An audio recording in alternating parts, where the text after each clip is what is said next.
may I invite you? Ben has been, if I may say, 20 years an airline pilot, 777s, is instructor on 777s. He's been a safety head, SMS expert. He's also been the last couple of years with IBAC as a director of ISPEO, so he's got a lot to say on global experiences on SMS. Thanks.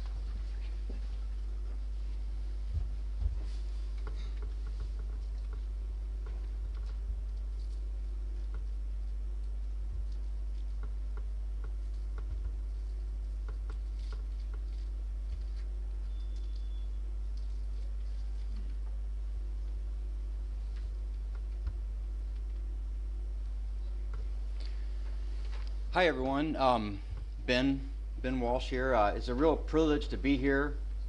It's a great opportunity. I think that from what's happening here in India, it's kind of a historic time for business aviation. It's exciting to be part of this today, and I'll try to elaborate a little bit on how we feel and how we can help the industry here from an ISBEO perspective and let you know about the program. Myself, I've been a business aviation pilot initially, an airline pilot for many years, and you know how that goes when you're flying and they have extra duties and they need somebody to do different projects. So I wound up involved in multiple projects, from training, implementation, new programs, things like that, which really enhanced my view of safety and training and professionalism. So it was a very helpful time to go through these projects. And the last 6 or 7 years since I've been out of flying due to a medical reason, I've been involved in auditing, met a lot of different operators around the world, wound up working with in the US, a charter company. We went from, in 4 years, we grew into about a 50 airplane operation. It's still going strong. A lot of change management and SMS issues there I'll come back to. So it was a real privilege and honor when I was asked to come to IBAC by Kurt recently in the last year. So I'm very happy to be part of it. So I want you to understand and know what we do and what the relevance is on what's happening here in India. So anyway, I do appreciate the opportunity to be here. I'm living right now in Southern California, originally from the southeastern United States, from Florida. So what is ISBEO, International Standard for Business Aviation Operators? You'll see a little bit of overlap in the slides.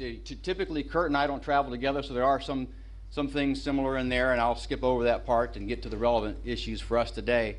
But this is the kind of the general context of what we're going to go over here in my talk. The basics of ISBEO and the background, the purpose, principles, structure, and standards, and how that affects what we're doing here today. So we're the industry standard, of course, based on an ISO concept, designed specifically for business aviation that you guys have heard, and that's the purpose that you're here for today. Independent safety standard. We're a nonprofit, and that's a key. One of the things that makes us different as a nonprofit and NGO type organization is our mission is just to promote safety. We're tied into ICAO, as you know, with a permanent seat on observer status there. One of the things that's been real exciting is, as you know, when you work with your SMS implementation and you go through the Doc 9859, all the guidelines that the ICAO has put out for aviation, there's plenty of information for airlines. It's very different for business aviation. We know there's two different operations. There's a lot of resources at a large airline, air carrier.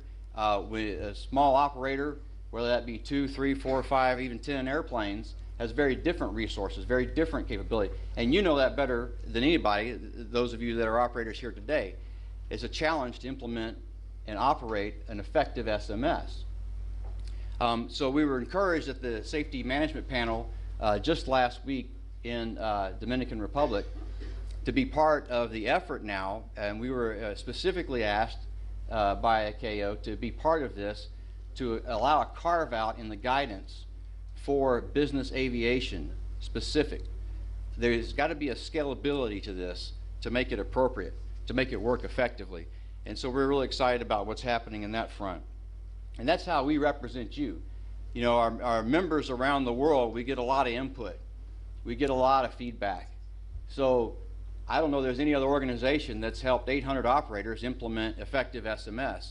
So one of the things is we hear the challenges, we're try to be part of the solution. So that information, that feedback, we're giving back to ICAO and to the other regulators around the world that are interested to help make it more appropriate and effective for you.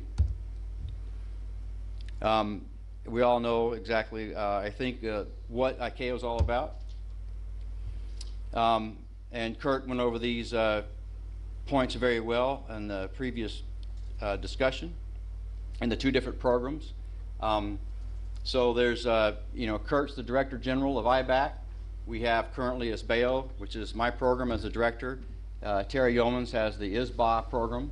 We are working there's other standards under development. There's many things, challenges facing the aviation community, whether it be UAVs or maintenance organizations, et cetera. So there could be others in the future. We're trying to be appropriate to the needs of the industry. And of course the members that you've already seen in that slide. It's important to know that we're developed by the industry. So one of the things that that goes into this is the feedback and the vetting that their standards board does give the standard, the safety standard that we operate and governs our program. I'll talk a little bit more about that in a bit. There's nearly 800 operators. That number's growing all the time.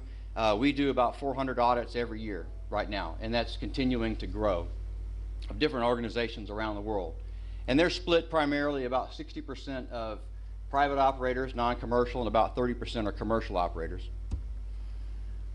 The commercial operation demand is growing. One of the things that's been of interest of late, and I'll try to touch on a little bit more what we're doing with the ASA right now, but the recent TCO requirement for operations into Europe for third country operators, for commercial operators. And one of the things that we did do was work with EASA to allow. On the other side of the tea break will be some very interesting talks of how we can do this SMS implementation from Group Captain Pankaj Chopra, Air Commodore Kanpati, and of course Mr. Pasi will also come and give a nice talk after that.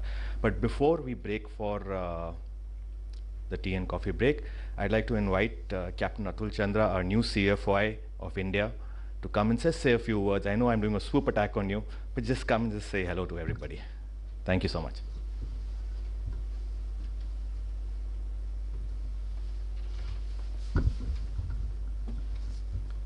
Good morning, everybody. Well, I'd like to thank you all for having us over, and I'd also like to congratulate BOA for having taken this initiative, to get on board and understanding the meaning of safety and implementing it all the way through. It's a good step.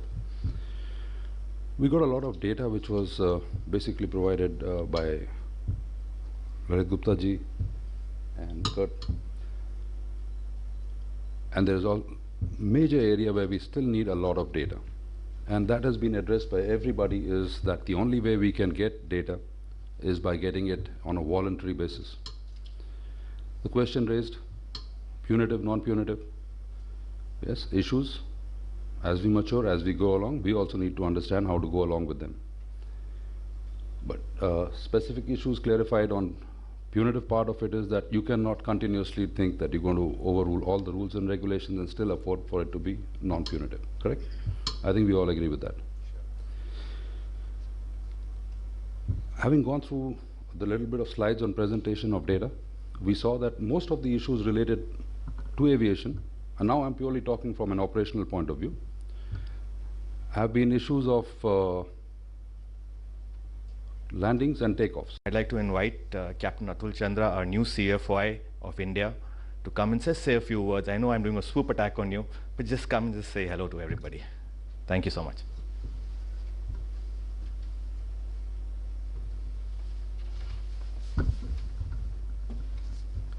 Good morning, everybody.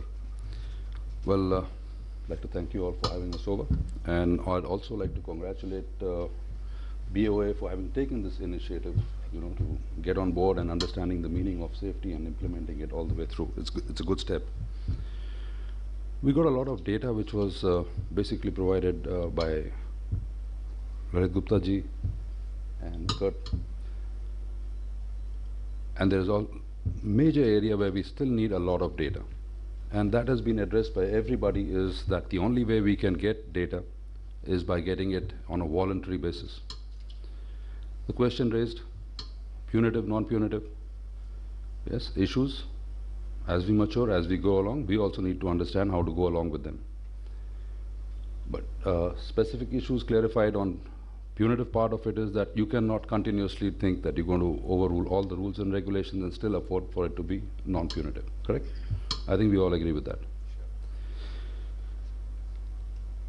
Having gone through the little bit of slides on presentation of data, we saw that most of the issues related to aviation, and now I'm purely talking from an operational point of view, have been issues of landings and takeoffs. Most of the incidents have happened in these phases of operations. And like with any other thing, it's practice which makes perfect. A lot of business operators will understand that, yes, your practice is limited because your flying is limited. So therefore, we try and implement a little bit of training standards, repeated training. And we regularly get complaints that these standards should not be applied on us. Agreed? Limited flying, limited training, would that reduce the incidents? I guess the statistics show it all.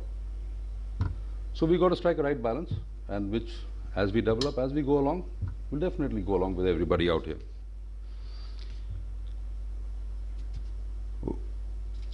The incentive by the government is definitely a massive growth in aviation in India, and for which all of us need to be ready and prepared.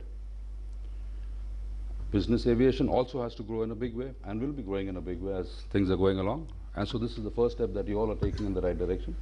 We accordingly from our end are also taking steps, and we are amending some of our rules which have been old, which have been outdated, which are not specifically addressing the issues of business aviation. We plan to address them, and as Mr. Narkali will know that we are already in the steps. Some steps taken by my predecessor, Captain Ajay Singh, some we need to still take as we move on. We will do that. From the industry, there is a request from my end that please feel free to interact with us. As you all know, we also are coming up on an audit. Every regulator goes through his audit. So I'd request the industry to be part and parcel of this whole system. Yeah? Just update your systems for us, please. Is that very difficult to ask for? Honestly, is it difficult to ask for? We repeatedly send reminders to the operator that please update your ops manual. Is it my ops manual or your ops manual? It's a small thing, you know, very small thing. Update your ops specs, update your ops manual, documentations. It's just the smallest of things which if you can be along with us, we would definitely do it in a much faster manner, but we waste a lot of productive time in just trying to catch hold of the person. So keeping in view that we have an audit coming up, I request all of you to please expedite issues, please update all your documentation with us, and whatever changes that are required by you from an operational aspect, we'll be there along with you on that front. I'd like to thank you all once again.